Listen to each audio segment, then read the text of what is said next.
You're watching live coverage of Warriors Media Day. To ask questions of any of the players, you can send your tweets to @Warriors. Use the hashtag #TweetiaDay.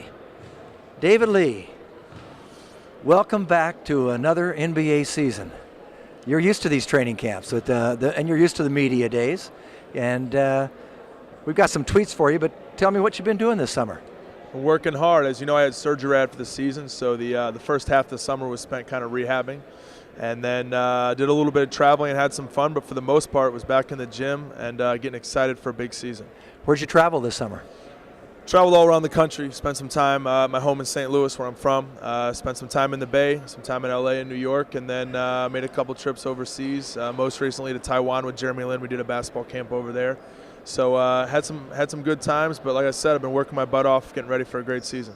Well, I'll tell you what, it's you were terrific last year, and you had to play center and power forward, but you had to battle and made it very, very tough to try to get rebounds. Now you have a big guy alongside that's going to take a little pressure off you when Andrew Bogut. I'm very excited. I've had to play against Andrew a lot of years when I was in New York, when I was having to play center there and find some way to attempt to guard him. He's every bit, I'm sure you've noticed, every bit of 7 feet tall and very strong at that. And he's a guy that can use both hands around the rim. He can pass the ball, and he's one of the best defensive centers in the league. So we're very excited to have him, and I think he's gonna really help us. And the amount of depth that we have down low at both positions now is going to be great. Well, you answered the question that was tweeted out by DJ SK21. Said, "Are you excited to form a tandem with Andrew Bogut this season?" Obviously, you answered that question. Here's another one from @Jesse V. Do you guys consider yourselves a true playoff contender with your current roster? By the way, I'm a huge fan of #TweetiaDay. Perfect. You know what I do, Jesse. I think that we have not only the players in the first unit that can be a playoff contender, but I think the biggest change this year is our depth. I think at every position. Last year we had Steph go down with an injury, and we had Charles come in and play great, but he was a rookie and lacked some experience, which isn't his fault. But you look at this year, we the point guard spot we picked up. We have not only Charles coming back a year later with more experience, but also we got Jarrett Jack is going to be a huge thing. We have Carl Landry to back me up, and Carl's a tough player to play against. He's been a great player for a couple of years now in the league. And then, of course, we talked about the depth at the center position, and now we've got some depth on the wings as well. So it's going to be a team that we don't have to play, trickery basketball anymore. We don't have to play small or try to play six guys and outscore people. We can play a more normal brand of basketball, and I think that's going to go well for us.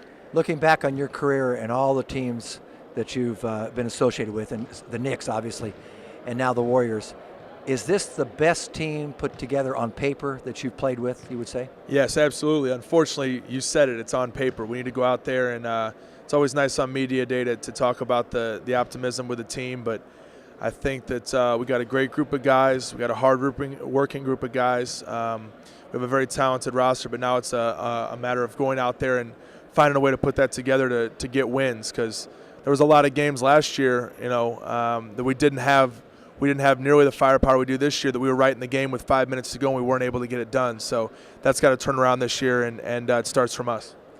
All right, here's another one from @SDogSwag. And who's the most positive guy in the locker room, and who's the most intense on the court? That's not your Twitter handle, is it, Jim? That's not my handle. That's not my handle. No, most positive guy in the locker room. Well, I know you might not have met Steph Curry, but Steph Curry is one of the more positive guys you'll ever meet. And you really saw it last year with all the injury troubles he went through. He continued to keep a smile on his face and keep working back. And it felt like he knew that in the end it was all going to work out and work out for the best. And he's come in this year. His ankle looks great. From when he was scrimmaging, he's been knocking down every jump shot as usual, and he looks good moving around. So he's going to be ready to go. As far as the most intense on the court, I'd like to consider myself a pretty intense player.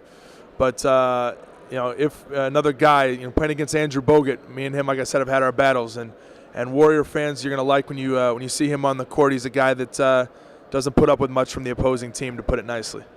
It's interesting. You're very intense on the floor, but very affable off the floor. How do you turn those emotions on and off within the context of the game? Well, to me, it's all a competitiveness issue. I have an issue with being outplayed and being shown up and being embarrassed, and that's really where that comes in.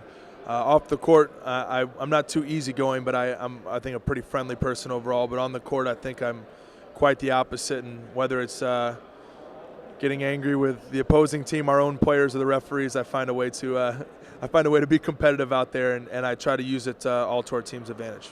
Do you find it difficult over an 82-game schedule to get up for every game? And what are some of the methods that you use to get up for a game? Well, I think that's, and I think you'd agree, that's as much of being a pro as anything else. I mean, I think it's easy.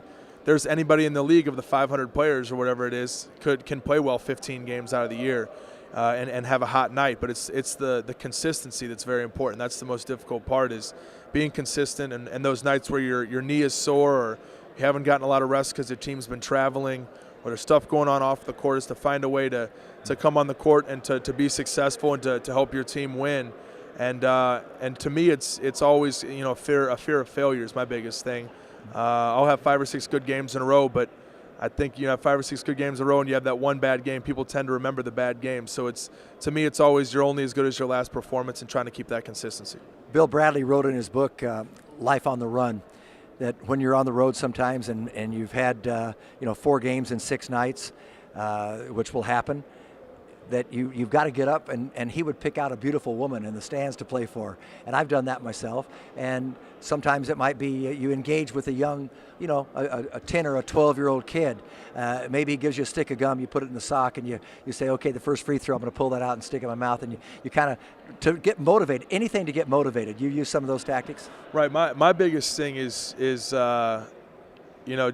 the one-on-one matchups. I mean, I think that there's always a challenge going into every game. Every player and team you play against, there's just a new challenge. Whether it's the team you're playing against has been out rebounding their opponents by 15 rebounds a game, or the player you're playing against has had 30 points each of the last 2 nights, and he's hot and you want to make sure he doesn't get off to a good start. Or the team you're playing has won 5 or 6 in a row, and they're coming into our house and they beat us at their place, and we want to make sure we get them back for that. There's always a motivating factor, and I think that's one of the best things about basketball. Even for the team that won the championship, the Miami Heat last year, they'll have their own host of challenges this year. Sure. And for us, as you know, we got plenty of challenges and plenty of things to overcome. We look forward to it. Kind of leads us to our last question from @MattMan1202. Who is the toughest player you've guarded? Toughest player I've guarded. Well, a lot of the centers were tough last year, just because I'm truly not a center trying to guard centers. But I'd say power forwards last year. I think people agree or disagree, but I think Kevin Love, distinguished himself as last year probably had the best year of any power forward. And we had 2 great battles. They beat us here and we beat them on the road. And he's a guy that I thought really helped himself out last year by not only being a good rebounder and being good inside, but added that 3-point shot and the outside jump shot. He didn't miss many of those last year. So I'm looking forward to playing against him and Aldridge and Blake Griffin and all those guys this year, and finding a way for us to beat those guys. David, thank you for stopping by with us on Tweety a Day here and interacting with all the fans. Everyone is looking forward to this season, as I know you are too. Absolutely. Thanks for having me. We'll be talking with you later on.